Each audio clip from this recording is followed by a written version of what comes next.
আমরা মহানগরী জামাত নেতৃবৃন্দ নেসকো কর্মকর্তাদের বিরুদ্ধে গুরুতর কিছু অভিযোগ আসার পরে আমরা এখানে এসেছি।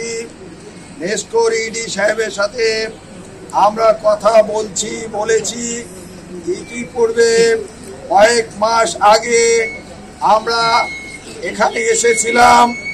তৎকালীন নেসকোর যিনি এমডি ছিলেন তার সাথে আমরা সাক্ষাৎ করে একই ধরনের অভিযোগ আমরা দিয়ে গিয়েছিলাম, কিন্তু সেগুলোর কোনো ফলো আপ করা হয়নি, কোনো ব্যবস্থা গ্রহণ করা হয়নি।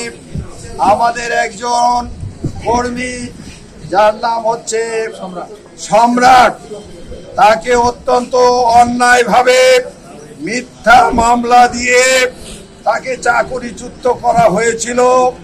তার বিরুদ্ধে পুলিশের একটা অবৈধ রিপোর্ট দেখিয়ে তাকে চাকরি থেকে স্যাক করা হয়েছিল। পরবর্তীতে এই অভিযোগটি ভুল প্রমাণিত হয়েছে। পুলিশ পুনরায় তার পক্ষে রিপোর্ট দিয়েছে। তিনি যে অভিযুক্ত নন, তিনি যে দায়ী নন, তার পক্ষে রিপোর্ট দেওয়ার পরেও, আমরা দৃষ্টি আকর্ষণ করার পরেও কর্মকর্তাবৃন্দ তার বিষয়টি নিয়ে ডিলে করছেন। আমরা আজকে আলটিমেটাম দিয়েছি, আগামী 1 সপ্তাহের মধ্যে তাকে পুনর্বহাল করতে হবে। প্রিয় ভাইরা আমার, এছাড়াও এখানে যে সমস্ত দুর্নীতির কথা চলছে, এই কথাগুলো আমাদের ভাই বলেছেন। আরো অনেক কথা আমাদের আছে, আমরা সময় হলে বলবো ইনশাআল্লাহ। আমরা দেখতে চাই এখানে পুনর্বহালের, ওই আওয়ামী লীগের পুনর্বাসনের কোন প্রক্রিয়া যদি চালু থাকে, তাহলে যে সমস্ত কর্মকর্তারা এর সাথে জড়িত আছেন তারা কিভাবে এখানে চেয়ারে থাকেন, আমরা সেটা দেখে নিব। আজকের 5 আগস্টের যে বিপ্লব, সে বিপ্লবকে ভুলুণ্ঠিত করার জন্য সব সময় একটি গোষ্ঠী চক্রান্ত করে যাচ্ছে, এবং তারপরের দিন, বিপ্লবের পরের দিন থেকে চক্রান্ত করে যাচ্ছিল, আজ পর্যন্ত চক্রান্ত করে যাচ্ছে। এবং বিভিন্ন জায়গায়, বিভিন্ন অফিসে যে আওয়ামী লীগের পুনর্বাসন কেন্দ্র তারা তৈরি করেছে, একটা শ্রেণীর, একটা গোষ্ঠীর প্রশ্রয়। তেমনি নেসকো যে রাজশাহীর হেড অফিস, এই হেড অফিসকে আমরা মনে করেছি, আমাদের কাছে যে অভিযোগ এসেছে, এখানকার ম্যাক্সিমাম কর্মকর্তারাই আওয়ামী লীগের পুনর্বাসন কেন্দ্র এই জায়গাতে প্রতিষ্ঠিত করেছে। কয়েকটি বিষয় আমরা এর আগে 1-2বার এসেছিলাম। আমাদেরই এক সমর্থক ভাইয়ের চাকরি জামাত শিবির করার জন্য পুলিশ ভেরিফিকেশনের মাধ্যমে তাকে কি করা হয়েছিল, চাকরি থেকে বাদ দেওয়া হয়েছিল। কিন্তু দুঃখের বিষয়, 5 আগস্টে যে বিপ্লব হয়েছে, আওয়ামী লীগ ফ্যাসিবাদের সমস্ত আইন কি হয়েছে, ভুলুণ্ঠিত হয়েছে।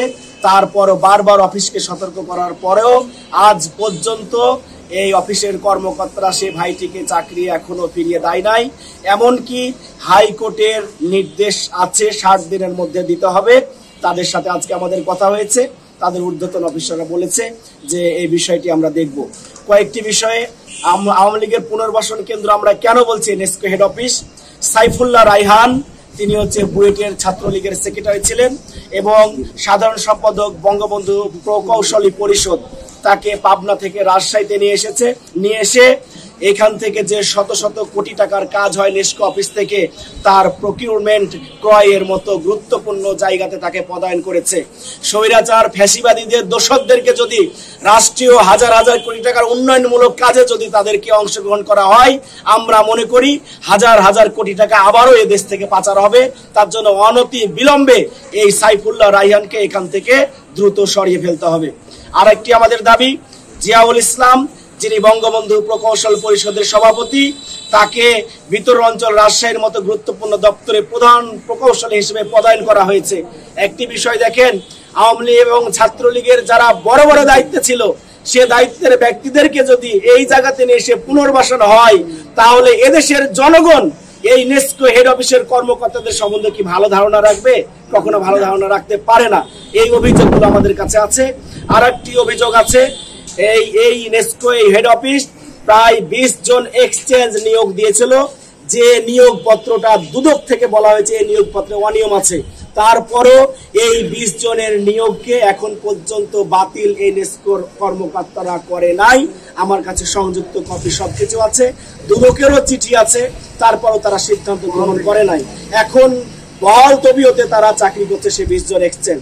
আর একটি অভিযোগ আছে, সেটা হচ্ছে যে 5 আগস্টের পূর্বে এবং 5 আগস্টে যারা গণহত্যায় অংশগ্রহণ করেছে, সাধারণ ছাত্রছাত্রীদেরকে যারা হত্যা করেছে, বিশেষ করে রাজশাহীতে আলী রায়হান এবং সাকিব আঞ্জুমকে যারা হত্যা করেছে, তাদের দোসর সরাসরি 4 আগস্ট এবং 5 আগস্টের মাঠে যারা ছিল, সেই আওয়ামী লীগের, কৃষক লীগের সহসভাপতি সোহেল এবং শ্রমিক লীগের সহসভাপতি সোহেল এবং শ্রমিক লীগের সদস্য প্রভাসকে এই অফিসে উপস্থিত না থেকে 5 আগস্টের পর তো তারা পলাতক হওয়ার পর তারা উপস্থিত না থেকে এই অফিস আজ পর্যন্ত তাদেরকে বেতন ভাতা কিন্তু দিয়ে যাচ্ছে। আপনারা চিন্তা করেন। আমার কাছে রাজশাহীর জামাতের নেতৃবৃন্দ এবং যুব দলের সভাপতি ছিলেন, প্রাক্তন পরিচয় দিয়ে ওনারা এসেছেন। ওনারা 4-5টা বিষয়ে আমাদের এখানে তাদের যে অবজারভেশন তারা দিয়েছে, মূলত হচ্ছে 2টা পোস্টিং, আর একজন হচ্ছে বিগত সরকারের সময় এখানে ইসের সাথে জড়িত ছিল, শ্রমিক ইসের সাথে সংস্থার তারা নেতৃত্ব দিয়েছে, তাদের বিষয়ে কিছু অবজারভেশন, এবং একজন হচ্ছে একটি মামলার কারণে চাকরি থেকে অব্যাহতি দেওয়া হয়েছিল নেসকো থেকে, তো তার বিষয়ে পুনর্বিবেচনার জন্য তারা অনুরোধ করেছিলেন।